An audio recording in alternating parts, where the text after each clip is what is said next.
Au cœur de la pittoresque ville de Mélancoria se dresse majestueusement le manoir d'ébène, un édifice chargé d'histoire et de secrets. Les villageois murmurent que le manoir est hanté, que des lumières étranges dansent derrière les fenêtres la nuit, et que des ombres mystérieuses se faufilent dans ces couloirs obscurs. L'histoire débute lors d'une nuit sombre, où un cri strident résonne depuis le manoir d'ébène. Les habitants s'y précipitent et découvrent le corps sans vie d'Isabella, une jeune femme d'une beauté envoûtante.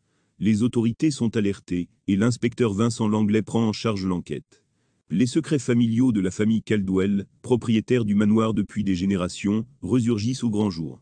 L'inspecteur Langlais explore chaque recoin, dénichant des indices, des lettres cachées et des objets énigmatiques.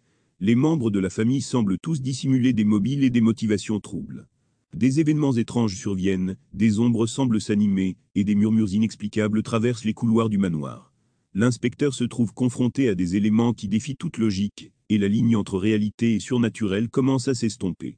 À mesure que l'enquête progresse, l'inspecteur Langlais découvre des amours interdits, des rivalités intenses, et des secrets enfouis depuis des générations. Alors que l'eau pointe à l'horizon, il réunit la famille Caldwell dans la grande salle du manoir, exposant les preuves accumulées au fil de ses recherches.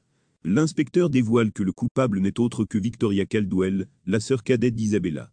Les preuves accumulées révèlent que Victoria était jalouse de la beauté et de l'attention que recevait sa sœur aînée. Une correspondance cachée dévoile ses intentions, et des témoignages confirment sa présence sur les lieux au moment du crime. Astérisque, mesdames et messieurs, la vérité éclate, sombre et complexe, comme les secrets enfouis du manoir d'ébène. Victoria Caldwell, poussée par la jalousie et le ressentiment, a tristement mis fin à la vie d'Isabella.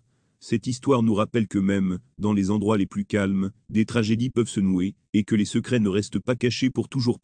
Astérisque. La petite ville de Mélancoria sera-t-elle finalement libérée du poids des secrets et des mensonges, ou les ombres du manoir d'ébène continueront-elles de hanter ses habitants? Isabella reposera-t-elle en paix, tandis que Victoria devra affronter les conséquences de ses actes?